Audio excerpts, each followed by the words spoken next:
welcome back to Lace's Library.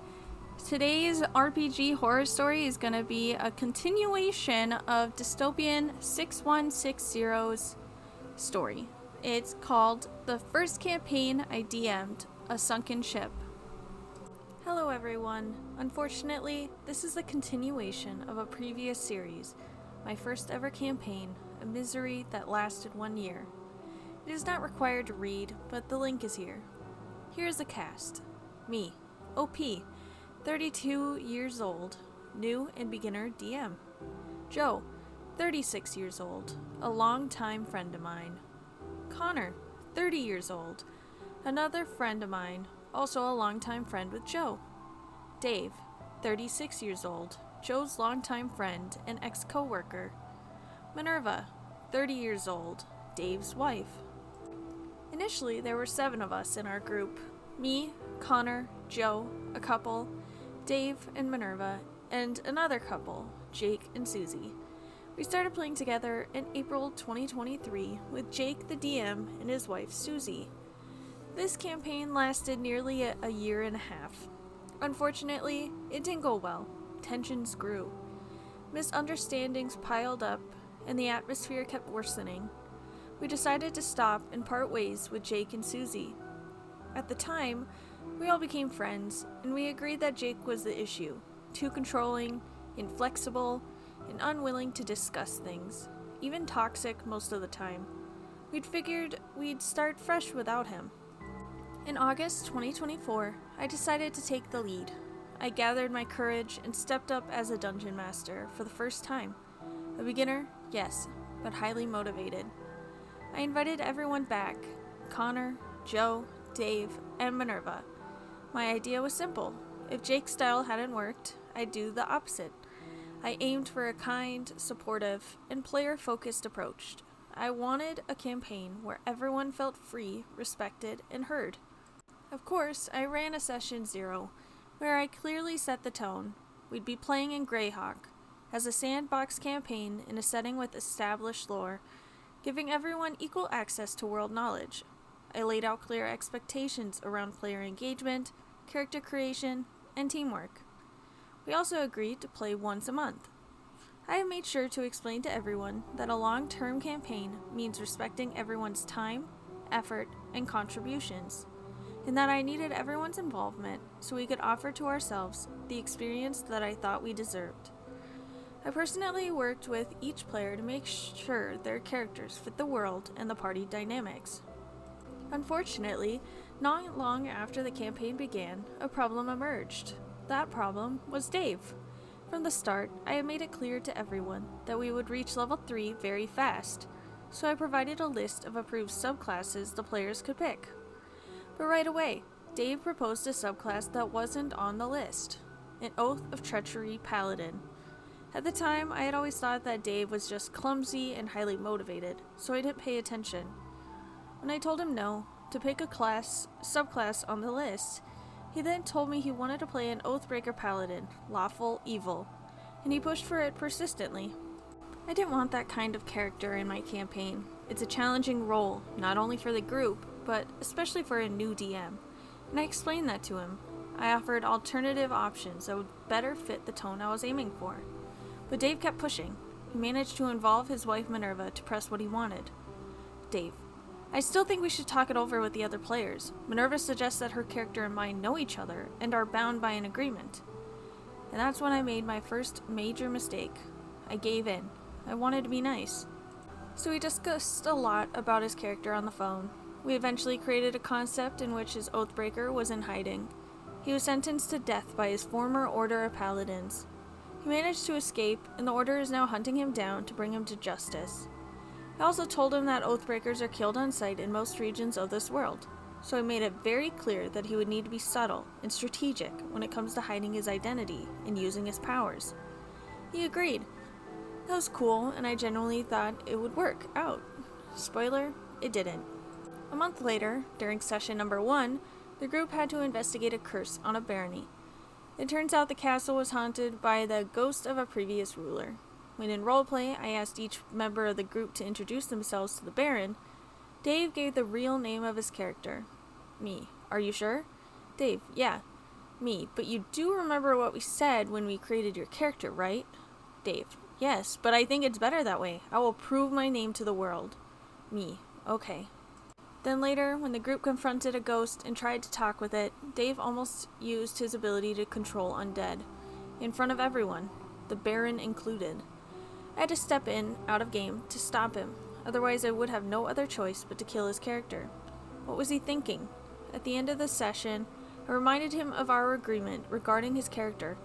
He needs to be careful. Dave. Oh, sorry, I didn't remember. If you see I fuck up, can you help me remember? At the time, I was exhausted by the session, so I told him that I would remind him if needed be. But he also needs to remember those things by himself. I didn't want to sound harsh on him, because I had no reason to at the time. Back to the characters' backstories. From that point on, I applied the same method with all 4 players. I didn't want to railroad a campaign. My goal was to build a player-driven sandbox, where their choices would truly matter. To do that, I needed solid, well-developed backstories I could use to shape the story around them.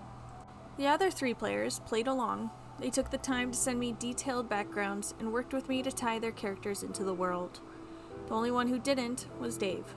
He made excuses, saying he wanted to create a deep backstory, which I encouraged, of course, but I was also clear we needed to discuss it to ensure his character fit both the Greyhawk lore and the party dynamic. At the end of August 2024, he sent me a vague summary, promising to follow up in the next few days. And I waited.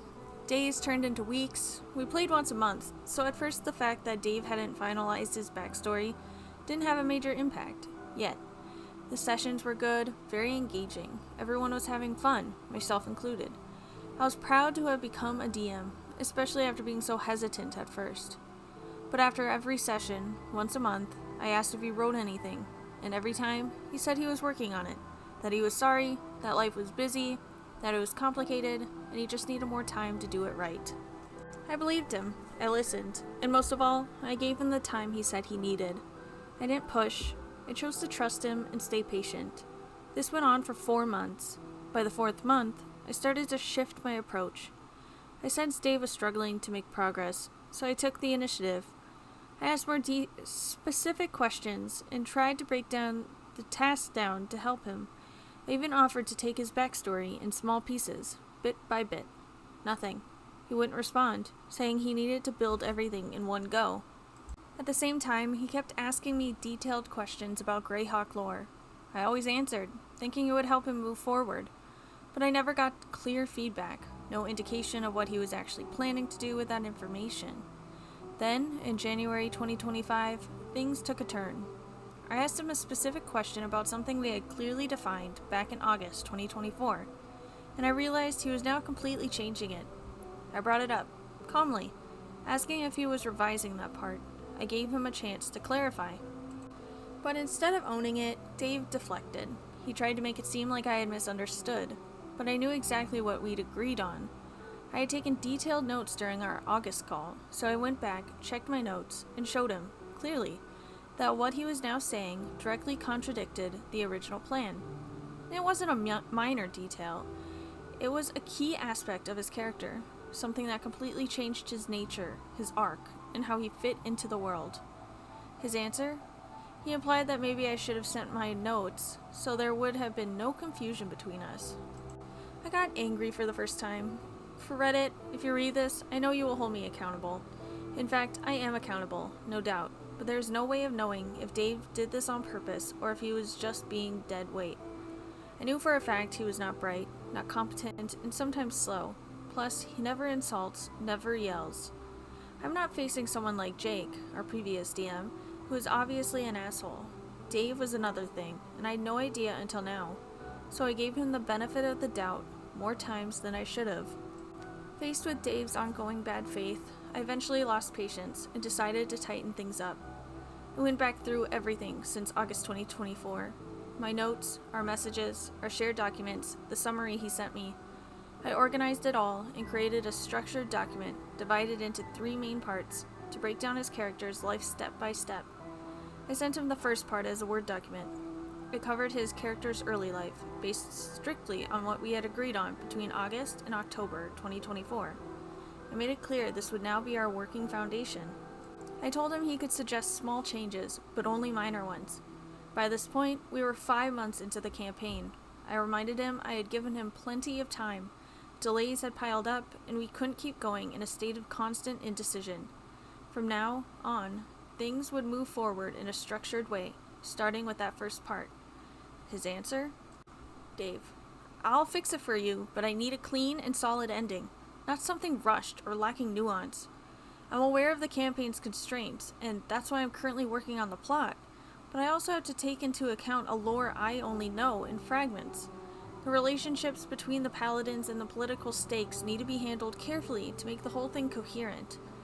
In any case, I'm finishing the narrative structure so I can revise your summary by tonight and send it back to you. Then, I still need to finish writing the full narrative by hand and type it all into Google Docs so things are clearer, especially regarding the NPC's psychology. My jaw dropped. What the hell did I just read? What the hell is this guy doing?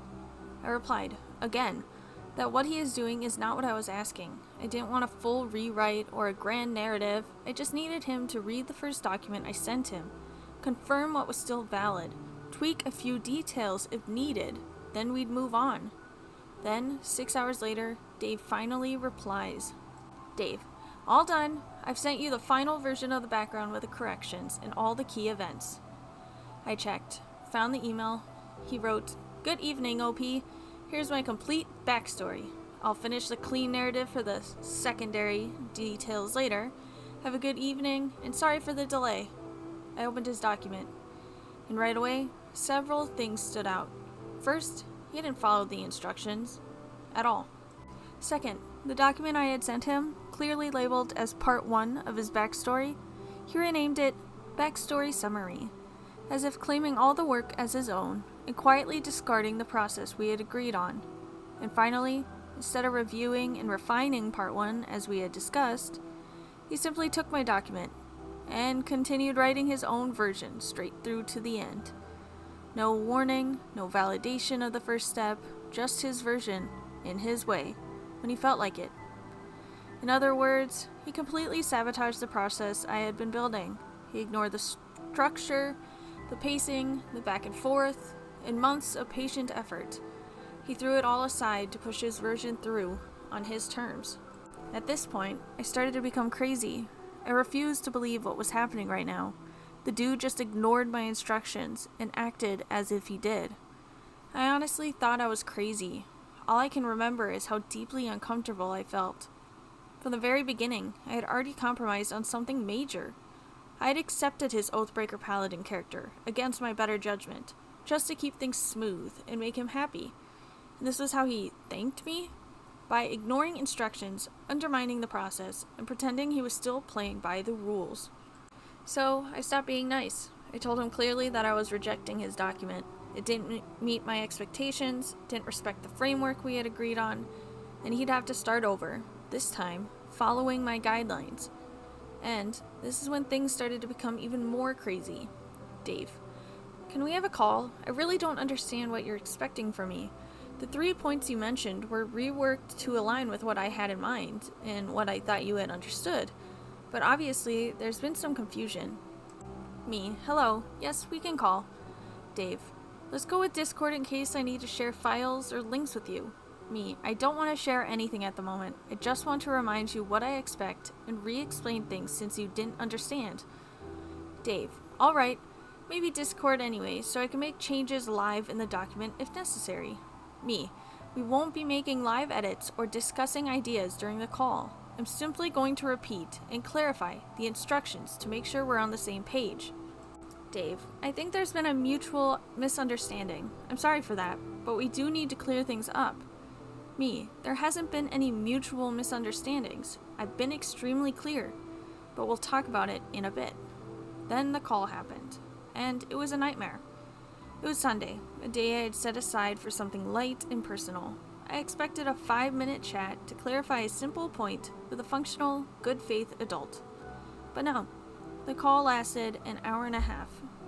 Why? Because Dave seemed deeply hurt and angry at the same time. He kept pushing to go over his document live, despite me having clearly and repeatedly saying no. in writing, but he insisted, again and again. Then came the emotional blackmail. Dave, it's been a while since we talked. I need to feel heard. I need you to go along with me. And worst of all, he dropped this on me. Dave, I spent 5 hours writing that document. I can't go back. I won't change anything. You have to accept it as is. Me, but that's not what I have asked. Dave, I thought you needed it, so I did this to help you. Me, but I have never asked for help. Dave, I just wanted to help you. Me, I don't need your help. 5 hours. As if the time he spent ignoring the rules gave him the right to force the result on me. As if that effort justified bypassing all discussion. It was suffocating, a hostage situation dressed up as a clarification. The more I tried to make things make sense, the more he complicated things. At some point, I remember I silently broke down during the call and stopped answering. He didn't shut up, even when I was silent. What the hell was going on? What makes it so frustrating is that when I clearly expressed my frustration at the beginning and during the call, he genuinely seemed surprised. He doesn't get angry, he always seemed engaged. He doesn't appear to realize that I'm fed up. I just couldn't bring myself to tell him to shut up, because he really seems to believe he's doing the right thing. During the call, I felt overwhelmed. I had a pounding headache. I came out of it completely drained, not just mentally, but physically. And the worst part? At the end, he casually mentioned he'd created a bunch of NPCs in his backstory, said he thought it was super cool, and that we'd need another call another day, so he could explain to me how I should interpret them. Me, I was too exhausted, too worn down. I didn't say yes, but I didn't say no either. I just wanted the call to end. I have no idea what the hell happened. I don't know if this is abuse or some other thing. I just remember I felt extremely bad and exhausted after this call. Is that what Jake went through, too, behind the scenes? Because at some point, especially at the end of his campaign, he got mad at Dave several times, saying that Dave was pushing everyone down. I refused to believe this. I could not believe this at that time. After the call, I took some time to reflect, and against all odds, and most certainly because I am a moron, I decided to throw everything away, or decided not to throw everything away. I wanted this campaign, my first campaign as a DM, to work. And more importantly, my pride just wasn't ready to admit that Jake, asshole as he may have been, might actually have been right about our group. For 8 days, I supported Dave every single day. I wrote to him, rephrased things, asked questions, and structured his content, and every single day was a swamp. At every step, he negotiated. Every time I set a clear boundary, he tried to bend it, but always with a polite tone and his stupid smileys. Even when I asked him to answer in just 4 lines, literally 4 lines, he couldn't help himself. He always wrote more. He added things, complicated everything, and kept pushing his own version. When I told him to stop adding NPCs, he kept insisting. And this wasn't a small thing. His backstory already included 7 fully developed NPCs, with all the additions. We ended up with over 10. And as if that wasn't enough, I found out he was starting to rewrite parts of Greyhawk's canon lore. He wasn't just telling his story, he was now altering the world itself, injecting his own elements into the setting, twisting the lore to fit his narrative, no approval, no consultation, just acting like it was normal. I had to remind him, again, that this campaign is based on the official Greyhawk lore, that it's not up to him to redefine the world, its factions, or its history, and that if he wanted to create his own setting, he can run his own campaign. And still, I had to explain myself, justify my choices, be the patient one. Well, he showed no respect for any of it, not because he was being an asshole, but because he didn't seem to realize what he was doing, nor how he exhausted me. Why did I keep him, you ask? Because it was a circle of friends, or at least that's what I thought. And his wife, Minerva, was also a player, so I couldn't kick him out without wrecking the group's harmony. I didn't keep him because I wanted to. I kept him because the alternative was tearing the campaign apart and splitting the group. Unfortunately, at the time, doing such a thing was out of the question for me. Things will get even worse in the next part. January 2025.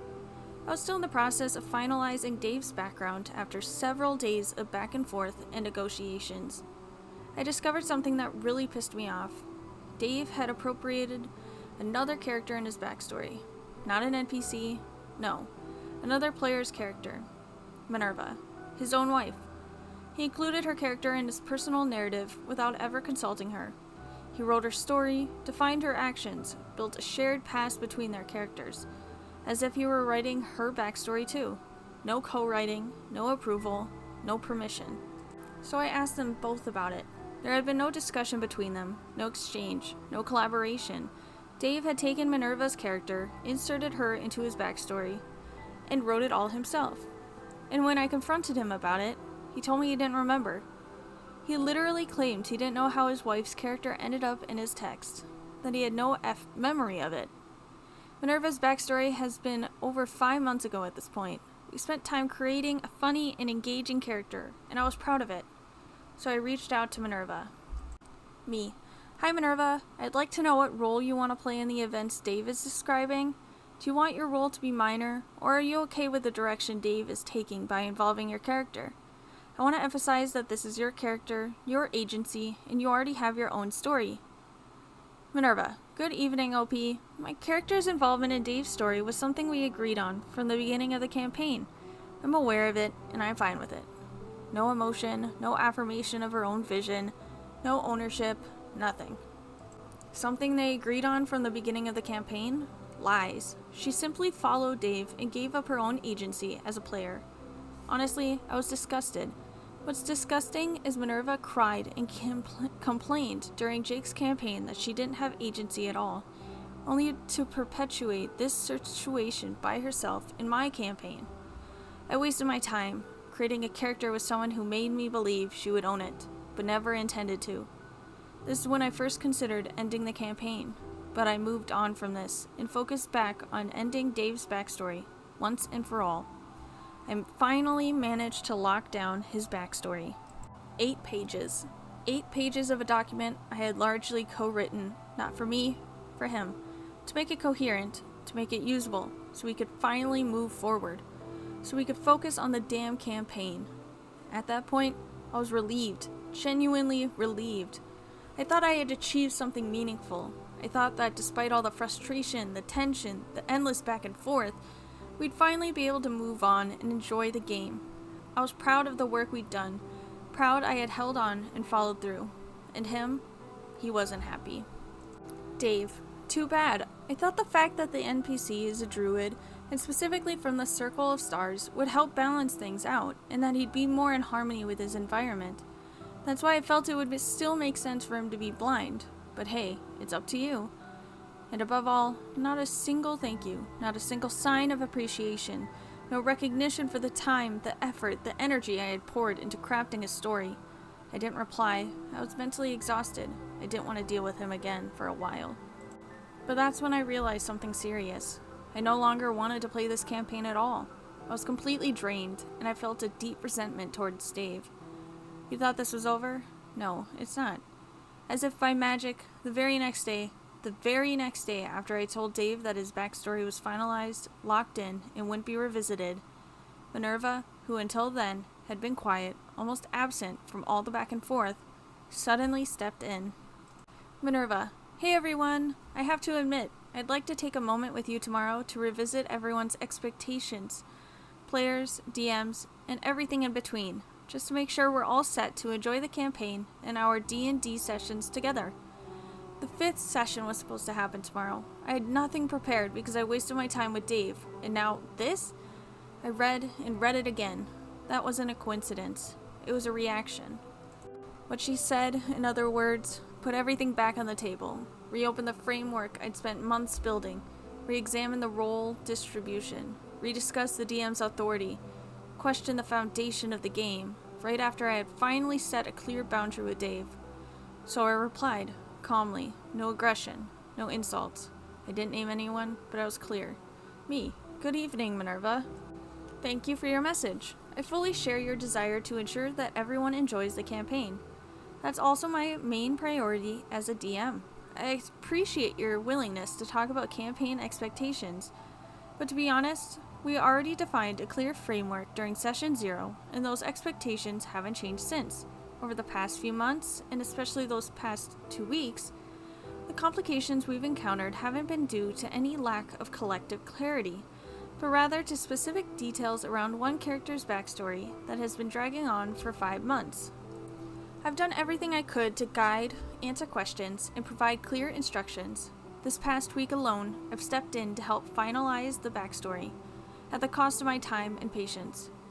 Of course, I'm open to talking tomorrow, but I don't want the discussion to become an excuse to revisit elements we've already agreed on, or to blur responsibilities that, to me, are very clear. As far as I'm concerned, there was never a misunderstanding about the framework or expectations. They've remained consistent from the start. What's happened up to yesterday isn't collective issue, but the result of one individual's behavior, turning the backstory process into an endless ordeal. My role as DM is to make sure everyone has fun, but that also requires everyone to respect the structure and the guidelines we've already set. I've always been open to suggestions, and I'm genuinely happy to see how invested and creative you all are, as long as it doesn't overload my work or lead to endless negotiations and debates. I hope tomorrow's discussion will be constructive, and that it helps us refocus on what matters most, sharing a great adventure together. The other 2 players, Joe and Connor, call for de-escalation and say we need to talk things through tomorrow. I later learned that this message was considered mean, harsh, and accusatory by Joe, Dave, and Minerva. Then Minerva messaged me privately. Minerva: "Good evening, OP. Sorry to bother you, but there are still a few things I'd like to say before tomorrow. I wanted to share Dave's impression with you. He feels like you're trying to push him out of the campaign because of the criticism you expressed. As for me, I honestly don't understand how things got to this point. I really hope things can be worked out." And at that moment, I froze. I don't get it. I'm stunned. I haven't yet grasped the full extent of the manipulation at play. In my mind, I'm still thinking I'm dealing with people acting in good faith, with friends, with adults who can talk things through, so I reply. Me: "Good evening, Minerva. Let me be very clear. I never intended to exclude anyone from the campaign, including Dave. If that had been my goal, I wouldn't have spent so much time and energy over the past few months helping him finalize his character. However, I can't ignore the situation surrounding his backstory has created imbalances, both for me as a DM and for the group. The boundaries I've recently set are there to ensure that this kind of issue doesn't happen again, and to make sure everyone, including Dave, can fully enjoy the game. My goal has always been to provide a fair and balanced experience for everyone." She didn't reply. The other 2 players, Joe and Connor, were longtime friends of mine, 7 years of friendship, so the night before this so-called discussion, I decided to reach out to them, one by one, to get a sense of where they stand, so I don't go into it completely alone. I start with Connor. We talk on the phone. He gets it. He tells me clearly that he sees the problem. Dave always tries to take center stage, that he complicates everything, that he's a pain in his own words, and he tells me he's got my back. He says it, clearly. At that moment, I think I've got an ally, a real one. I breathe a little easier. Then I call Joe, and that one's harder. Joe tells me he's not surprised. He knows Dave. He knows how he operates. He says it's himself. But then, he shifts. He starts talking about being tired, about personal and family issues. I get it. But what he does next is start downplaying what I've been going through. He minimizes it, reduces everything to little misunderstandings between friends, minor frictions. And then he says this: "Joe, you're right to tell Dave off, but it has to be done verbally. You should never do that by text or email, because written messages stick." He doesn't seem to understand that I have already tried everything. The next day, I arrive at Dave and Minerva's place. I was expecting a conversation, a real exchange between adults, but what happens is something else entirely. I walk straight into a trial. Minerva starts. She defends Dave. She questions things I had already explained, clearly, in writing, days ago. But I repeat myself, again. I stay calm. Then Dave speaks. He suddenly snaps. "Dave, why are you targeting me? Why are you singling me out? I thought this was settled the last time we called. So why are you pointing fingers at me?" He raises his voice. He plays the victim. He starts accusing me, saying I'm rigid. that I'm mean, that my messages were harsh, hostile, hurtful. He twists the facts. He turns my patience into authoritarianism, my boundaries into aggression. He paints himself as a victim with such confidence that chills me. He really seemed hurt and angry. I answered back, of course, with hard, cold facts, but it didn't work. I realized with horror he genuinely believed in his lies. There was nothing I could do to make sense in this dispute. Me, how do you explain that you're the only one having these issues? The other 3 completed their backstories around session 0 in August or September. Why are you the only one who supposedly didn't understand when I used the exact same approach with everyone? Minerva, every player is different. Dave, I just needed to write everything out to make my character's story coherent, and you won't let me. If you really wanted me to finish sooner, you should have said so. Me, but I did say so, multiple times. Dave, you should have set a clear deadline and we wouldn't be here. Me, wait, you're accusing me of being too strict and now you're blaming me for not being strict enough? Are you kidding me right now? And then Joe steps in, only to get angrier than all of us. He yells and calls for silence, poses as the self-appointed mediator. Joe, I didn't come here to watch friends argue over a game. I'm here to relax, for fuck's sake. And what does he do? He orders me to be quiet and gives the floor to Dave first. And Dave goes on. He unloads everything. He paints me as a tyrant, a controlling DM, inflexible, unwilling to talk, vague with instructions, dismissive of his ideas. He says all of this without flinching, and the others just listen. No questions, no fact-checking. No one looks at me. I'm sitting there, watching the narrative being rewritten, right in front of me. When it finally came to my turn to speak, to defend myself, a turn I had to ask for, to fight for, I spoke. And no, I wasn't gentle. Not this time. I didn't yell. I didn't insult anyone. But I was deeply frustrated, deeply hurt. Because after 5 months of struggle, 5 months trying to manage the unmanageable, trying to be fair, being available, doing everything I could to hold this group together, Dave stabbed me in the back, in front of everyone, and had the nerve to play the victim. I laid it all out. I told him everything. The facts, the messages, the delays, the follow-ups, the background work, the compromises, the hours I had spent, for him, for his backstory, so he could play. And while I was speaking, Dave and Minerva acted like I was exaggerating. They downplayed it, brushed it aside, deflected, and then Minerva started crying. And just like that, everything stopped. All attention turned to her. No one listened to me anymore. No one looked at where the damage had come from. When I tried to continue, Joe cut me off, said I was being too harsh, that my tone wasn't right, that this isn't how we talk things through. And Connor, the one who had promised to support me, silent. I turned to him. I asked for his thoughts. Connor, I'm neutral. I like Switzerland. And that's when I understood, fully. I was alone. In the end, it's Joe who delivers the consensus. Joe, you guys both meant well. All of this was just a misunderstanding, a communication issue. And as for you, OP, you are too harsh, with yourself and with everyone else. This is just a game. And again, don't ever say anything by text or email because we don't hear your tone. These people are so manipulative. This is frustrating me just to read this because of how much Dave is just manipulating everything. And she likes to use the victim card by crying to help him. He likes to do the I don't understand tactic and I'm a victim, you're hurting me. While she's doing the I'm a victim, you're hurting me, cry, cry, cry. I just hate people who manipulate. Joe was talking about the long message I sent to Minerva yesterday when she asked for a group discussion. That's the message they all find abusive and harsh. And me, I start questioning myself. I genuinely wondered if I was crazy or not. Not because I did something wrong, but because everyone made me doubt myself. Because the collective weight in that moment was too heavy to carry alone. Because I was tired, drained, and because some part of me still desperately wanted the group to hold together. And then I make the final mistake. I apologized. I apologized for my tone. I apologized for speaking harshly. I say that I never meant to hurt anyone. Dave, on the other hand, doesn't apologize, not once. He doesn't reflect. He admits nothing. He walks away from all of it unscathed. And I walk away broken, but calm, on the surface. so I continue.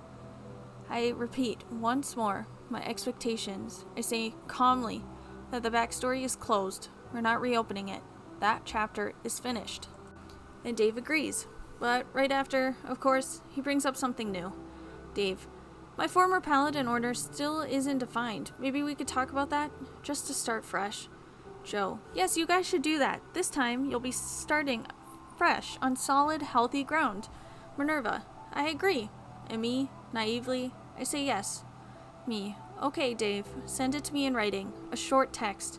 Just a few lines, so I can integrate it properly. Dave agreed, and with that, we bury it all. The group breathes. We tell ourselves it's over. It's behind us. We start session 5, and we play. This was the 5th and last session, and I remember Dave's behavior. First interaction. The group had just survived a siege in a fort they helped defend against rebels. Dave used his paladin powers to heal a rival. The issue? He's supposed to be hiding the fact that he's an Oathbreaker. He introduced himself as a wandering knight. By using his powers, he essentially revealed that he's a paladin. I was planning to make consequences happen in session 6, but session 6 never happened. Second interaction. Minerva, with her character, confronted Dave because, during the siege, she saw him using his Oathbreaker powers. At first, Dave pretended not to know what she was talking about. He failed his deception check. Dave, for now, I'm just having fun with my powers. Was it in character, out of character? I don't know, but we had no other answers from him. Silence. Minerva didn't respond. I asked Minerva what she thought. She looked at Dave for a long time, but didn't seem to know what to say either. We moved on. Third interaction. Some refugees arrived at the fort. Dave, my character reminds himself of his past when he sees the refugees. Silence. He looks at Joe. Dave, Joe's character pats me on the shoulder. Surely he noticed I am lost in thought. Joe's not your character. Joe's character is not your character. Joe's surprised, but plays along. Yeah. You'd be really surprised, and you would just play along, because what else are you supposed to do when someone starts playing your character, except maybe be like, that's not what my character does. That's what Joe should have done. Joe, what's going on, dude? What were you thinking about? Dave, oh, let's leave the past in the past. Are you serious? Are you serious? Silence. Yeah, silence. Because you're trying to force people to ask about your backstory, and then you're like, oh, just leave it in the past. Bitch. Joe, well, maybe you'll tell us around a campfire someday. Fourth interaction. A wounded refugee arrived, dragged on a cart, missing limbs with remnants of sharp scales on the stumps. Dave asked Minerva to heal the refugee, but only because he actually wanted to retrieve the scales. Minerva saw through the act because he failed his deception check. Again. I described to Minerva how Dave's character showed no real empathy for others. Dave, hey, I do have a little empathy, you know. Those were the only 4 interactions Dave had during that session. If you ignore him, the session went pretty well. Everyone, including me, acted like nothing had happened. They all thanked me and still expected me to continue saying how much they liked the campaign. But when I got home, it all hit me. I wasn't just angry or hurt. I was overwhelmed by the realization that I hadn't just been betrayed by my friends. I had betrayed myself. At this point, I know the campaign is over, but I still don't know how to end it. February 2025. 3 days after Session 5 and the group's betrayal, Dave comes back to me regarding his former Paladin order. By the way, if you hear any clinking, I have a cat that is climbing over me, all over my microphone. Okay, let's get back to it.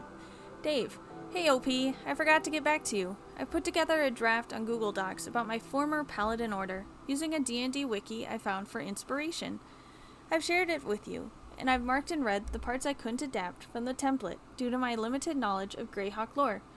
We can go over it and make changes live on Discord next week if you'd like. Didn't he say only like 2 sentences? He has a whole Google Doc? I guess it's not bad, but, you know, OP's already having enough trouble with this backstory. He sent me a 2.5-page document. The wiki he inspired from? The Forgotten Realms. not Greyhawk. His Paladin Order? An abomination. An abomination that would completely crush the lore, no less. A Paladin Order so powerful, it's present across the entire continent of Flunniness. Please, someone tell me how to say that. If I inserted it as is. The agreement we had, the instructions I gave, ignored, as if nothing had ever been said. He didn't misunderstand. He never intended to understand. And worse, he genuinely believes he is doing the right thing. He's doing exactly the same thing all over again, as if nothing had happened, as if everything we went through, everything we discussed, all the stress, the conflict, the exhaustion had never existed. Me, I'm trapped. I don't have the group support. I know that if I say no, he'll start it all over again, play the victim, rally the others. And if I say yes, I lose the last bit of control I have over my campaign. So I decide to leave. And before that, I made one last move, one final attempt to see if the 3 others will react or say something. I bring the conversation to our WhatsApp group. I clearly say, hey, here's what will happen if we accept Dave's Paladin Order. Because what he's proposing isn't neutral. It's not a minor addition, it's a rewrite. It overwrites the lore, it crushes it. And more than that, since his Paladin Order is actively hunting his Oathbreaker character, the natural consequence is that the story will revolve around him, inevitably. I wanted the others to see it, to understand what was at stake, but no, nothing. Minerva, Connor, silent. Joe dodged the topic entirely and changed the subject, claimed he was busy with personal stuff, but I knew it was just an excuse. And right then, in that moment, I knew. It was over. The campaign was dead. But not since that day. No, it has been over from the start. The day we all started in Jake's campaign 2 years ago, long before my own campaign ever started. Jake was a terrible DM. Jake was an asshole, no doubt, but he was right all along about this group. Finally, I officially announced the end of the campaign. I didn't target anyone. No names, no accusations, just a simple statement. Our expectations weren't aligned. I told them it was best to stop here, that they could find another DM more in tune with how they wanted to play, and that I, on my side, would look for new players. Then I left the WhatsApp group. I took a step back. I needed to breathe, to rebuild, and above all, to break free from the cycle of burnout. Connor called me. He asked me why I had left. So I told him everything. Yes, with anger, but above all, I told him the facts, what I'd been through, what I had endured, what I had tried to save, the repeated boundary crossing by Dave, and the enabling silence of the other 3. And that's when I found out Dave had planned 2 calls, one with the others, to talk about my departure, and a second one with me for a debrief. I knew what he was doing. It was a trial, once again, as if I still needed to come back and explain myself. And plus, I remember that he did the exact same thing to Jake. I refused. During the call with Connor, I wasn't calm, not at all. I told him what was on my heart, that I felt betrayed, that on the day I needed him most, he chose silence, chose to abstain, choose passive neutrality. Connor, but I thought the issue was resolved. We even played right after. Me, because I kept it to myself, the whole group had torn me apart and made me believe I was the problem. And most of all, I told him he was a coward. I told him I will not forget he promised to have my back, only to declare Switzerland neutrality when it happened. He listened, he didn't deny it, he apologized. And then he offered something. He said he could speak up for me during that debrief call Dave wanted to organize without me being there. The one to process my departure. So I tested him. I asked if he was serious, if he would actually do it, or if it was just something he was saying that I wanted to hear. He told me he was serious, so I played along, one last time. I sent him everything. The messages, the proof, the full record.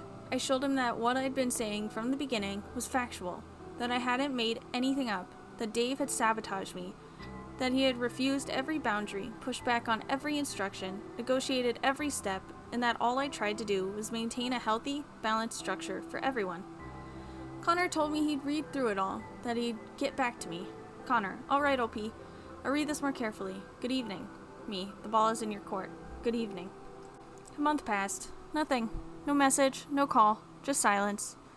And at that point, it was clear. He lied. He chose the comfort of inaction, again. He is no longer my friend. Joe either. April 2025. During those 2 months, I kept my distance. I didn't contact any one of them, nor did I speak about the experience. They didn't contact me either. I picked up the pen and wrote a long document, a reckoning, 10 pages.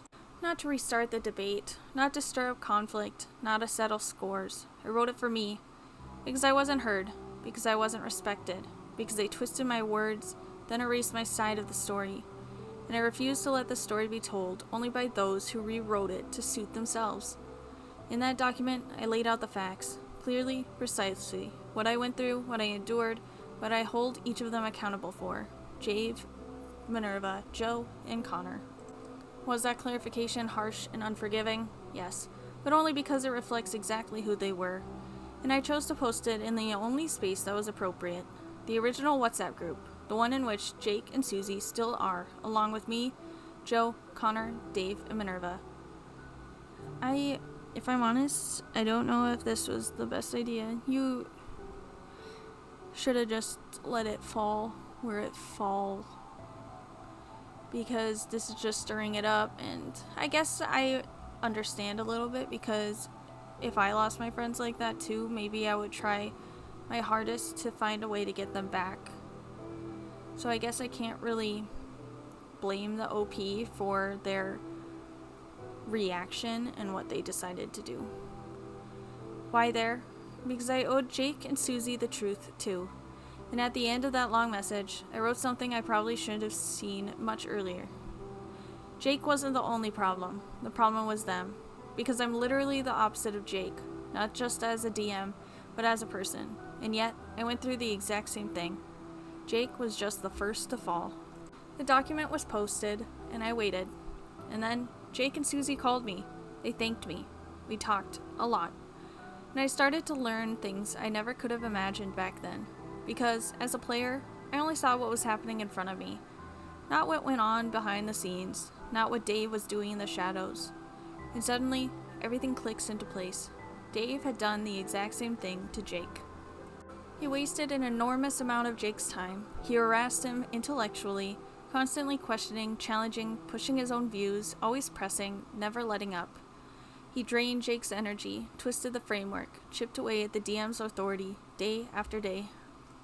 One example, during the one-shot session where the group had to free a fort held by orcs, Dave couldn't grasp the idea that a guard on a rampart could see for hundreds of meters around, but couldn't see right at the base of the wall without leaning over.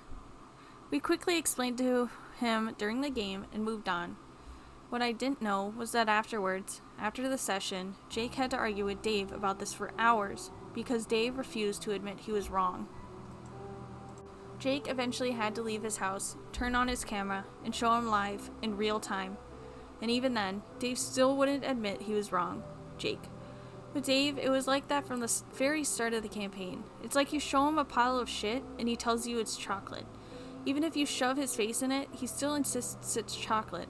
And when you finally lose patience, he plays the victim. Then he brings in Minerva. Then suddenly the whole group is dragged into it. Nothing makes sense anymore. Dave twists everything to look like he's being persecuted, and I'm just the harsh one. At some point, I genuinely thought I was losing my mind. Without Susie, I probably would have. Regarding Minerva, Jake spent a lot of time discussing with her about her first character. Then, once she complained and cried about her lack of agency, he spent a whole month building a character from scratch to suit her, because she wasn't able to do it on her own. She was internally blocked, and at the same time, she was suffering from it, so she asked him for help. Jake never saw someone who erases herself that much, but in the end, she played this character only once, because the campaign ended just after.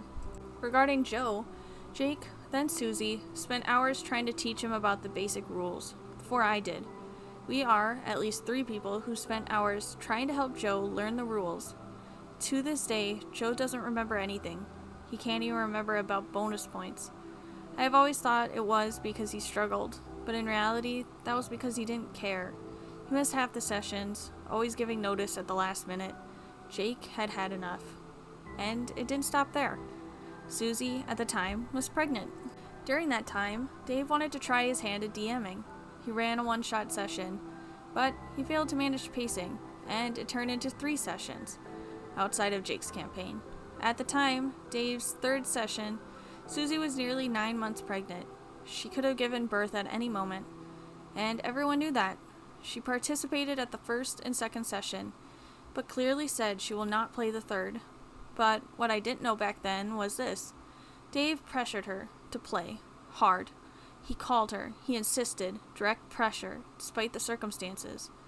Jake told me that in that moment, he wanted to hit him, that he had to hold himself back, that it tore him up inside. And suddenly, everything became clear. I finally understood why Jake was so on edge, why he sometimes exploded for no apparent reason, why he sometimes constantly burned out, even when I couldn't understand where the tension was coming from. Jake was just collapsing under the same weight I had carried. The difference is, Jake, being who he is, acted openly toxic, more and more toxic through the campaign. Does that excuse everything Jake said or did at the time? No. There were words, moments, behaviors I still consider toxic. It's not excusable. But now, I understand. This is what I learned, speaking with Jake and Susie. Back to the document I posted. When it comes to Dave, Minerva, Connor, and Joe, well, Joe only responded this. Joe, okay, well, we love you too, OP. Then he left the group, quietly, without a word. Minerva responded nothing, not a single word, no reflection, no questions, nothing. Connor, on the other hand, got angry. We exchanged a few messages. I told him that I felt betrayed twice, once privately, once publicly. That was the truth, and he knew it. But he couldn't handle it. He ended up leaving the group, and he blocked me, calling me toxic. And Dave didn't respond. At least, not directly. What he did was far worse. He went behind my back and messaged Jake and Susie privately. And here's what he wrote them. Hey Jake, hey Susie. I'm sorry you've been dragged in a group chat that wasn't meant for this, into Opie's trial, 2 months after he left the Greyhawk campaign by slamming the door and quitting the group without even a debrief to smooth things over before disappearing. Personally, I don't plan to respond, excuse the bluntness, to what I can only call a torrent of bitter, self-centered criticism that OP dumped on us. I have suggested Minerva do the same, both to protect her mentally, and let's be honest, to protect us physically in case OP was to escalate things. He knows where we live. Have a nice day. He said that casually, politely, with smiley faces. Jake completely shut Dave down, without holding back. Then he forwarded me the message, so I could see it for myself, so I'd know just how far it had gone. I was outraged. I knew him and Minerva for 2 years. They know I'm calm and composed. I casually played at their house during all that time, and now I'm a threat just because I put a mirror in front of them? There was no way I could let this slide. Not after everything I endured. Not after that cold, hypocritical, fake polite message full of insinuations and lies. So, I tore off his mask. I replied with a relentless message. I dismantled his claims point by point. I exposed every lie, every manipulation, every distortion. I showed him what he truly was. Passive-aggressive snake, a narcissist, a weaponized victim, a gaslighter, and a social vampire. A man who plays the victim when cornered, but poisons everything he touches, slowly, methodically, who wears people down, who makes them doubt themselves, who pushes them to their limits, then blames them for breaking. And Dave, he didn't respond to any of it. Of course not. Instead, he panicked. Dave, let me be very clear. I'm leaving all the groups and blocking all 3 of you, OP, Jake, and Susie. And as for you, OP, the conversation I had with Jake and Susie had nothing to do with you. I'm honestly very disappointed in Jake's behavior, sharing what I said in the other group with you, especially since I was simply apologizing for him being dragged into this. A complete lack of tact. I don't want any contact with the 3 of you. OP, if you send even a single text, email, chat message, or anything else to Minerva or me from now on, or if you attempt to approach us in person, I will press charges. I hope I've made myself clear. And after that, he leaves the group. Minerva follows and leaves too, without a word. I was not done. Since he was the one who played the legal threat card, I decided to meet him on his own ground. I sent him a formal cease and desist letter, in black and white. I feel like this is escalating a little too much, but let's see what the cease and desist letter says. I quoted his exact words, specifically the insinuations that I might pose a physical threat, which clearly falls under defamation. I addressed the baseless legal threats, which I identified as an abusive process used purely for intimidation. And more broadly, I called out the attack on my reputation through serious insinuations made behind my back. I asked him for 3 simple things. 1. That he acknowledge his remarks were inappropriate. That he issues a clear apology. That he commit not to do it again. I gave him 14 days to respond. 12 days later, he replied, and his response was exactly what you'd expect from someone like him. Sir, you have sent me a formal notice in which you demand an apology for actions you consider to be prejudicial. Without this letter constituting an admission of guilt, and in order to put an end to our dispute, I hereby offer you my apologies. The letter was trash. Empty. Just like Dave. He apologized, but not for his actions, not for his words, not for the serious insinuations he made.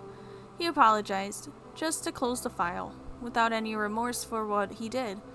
Deep down, I am relieved. Now I know what Dave truly is, and I have proof of that. I can finally move on, knowing it wasn't my fault. I contacted Jake one last time. Now that this is all over, I wanted to thank you, Jake. I still think you're an asshole in your own way, and I still see TTRPGs differently than you do. But you did something neither Joe nor Connor, despite being so-called longtime friends, ever did. You saw and acknowledged what I went through. You faced reality. Funny how ironic it is. The one I highly criticized during the last campaign is the one who validated what I went through, not the ones I wanted to believe in. You could have used the opportunity to lecture me or tear me down, but you didn't. So for all that, once again, thank you sincerely. Yeah, I'm an asshole. I keep saying that, but no one ever believes me. When I saw Dave's stupid message, that was the last straw, you know? The guy hadn't spoken to me in almost 9 months. 9 months where we all just lived our lives. Then he comes out of nowhere to shit on you in private? What did he expect? He whined like a baby. We don't always have to agree, and thank God for that. I've never held anything against you, you know? You have your own views, I have mine, and we're both free to live our lives as long as we don't step on each other's freedom. You get what I mean?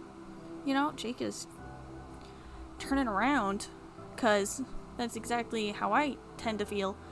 You know, I'm okay with whatever you believe in, whatever you want to do, just don't force it down my throat. Obviously, Jake is still an asshole, but it seems like he knows he is. But I can also understand dealing with Dave probably did contribute a lot of that assholiness. So, you've got your own way of doing things, I've got mine. You stayed true to your values, and more than that, you stepped up and took the role of DM. You had the guts to actually do something. It's not about being a real man or whatever. It's about honesty, maybe even a code of honor, I don't know. So no, I'm not going to tear someone down who is just being themselves, who had their own idea and stayed consistent. You had the guts to step up. You weren't toxic. You just spoke your mind. That's not a crime. What Dave did was unacceptable. So yeah, you're welcome. And this is how the story ended. My very first campaign as a player was a disaster. My very first campaign as a DM was a disaster. I lost 2 longtime friends, ended up being accused of potentially being a physical threat, unstable, and I received no apology, no acknowledgement, no closure. Why did I write all this?